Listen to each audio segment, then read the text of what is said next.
या इलाही फ़लस्तीन की ग़ैबाना मदद फरमा और जो दुनिया से चले गए उनको जन्नतुल फ़िरदौस के अंदर आला मकाम अता फरमा। अस्सलामु अलैकुम नाज़रीन मोहतरम, कुछ बच्चे मस्जिद के अंदर कारी साहब के पास पढ़ने के लिए आते हैं और अजीब ही वाक़या पेश आता है। बच्चे मस्जिद के अंदर दाखिल होते हैं, जूता उतारते हैं और अपनी जगह पर जो है वो बैठ जाते हैं।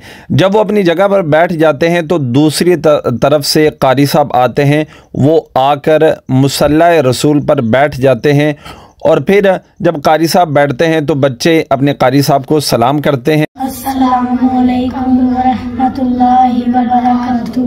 वालेकुम अस्सलाम व रहमतुल्लाहि व बरकातुहू। क्या हाल है बच्चों, ठीक हैं आप?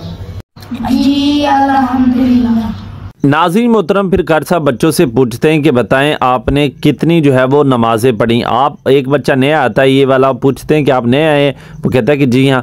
फिर कहते हैं कि आप जो है वो बताएं कि आप लोगों ने कितनी नमाज़ें पढ़ी। बच्चे जवाब देते हैं कि मैंने 5 वक्त की नमाज़ें जो है हमने पढ़ी हैं। एक बच्चा जो है वो कहता है कि मैंने 6 वक्त की नमाज़ जो है पढ़ी है। कारी साहब कहते हैं आप कहाँ से हैं? कहता फ़लस्तीन से। कारी साहब कहते हैं ठीक है। फिर कारी साहब कहते हो कि फ़लस्तीन के अंदर नाज़रीन मोहतरम किस तरह हमला आवरी हो रही है। कारी साहब फिर उनके लिए दुआ करते हैं कि या इलाही फ़लस्तीन की खैर फरमा, या इलाही फ़लस्तीन की ग़ैबाना मदद फरमा और जो दुनिया से चले गए उनको जन्नतुल फ़िरदौस के अंदर आला मकाम अता फरमा। तमाम दोस्तों के लिए दुआ ज़रूर करें।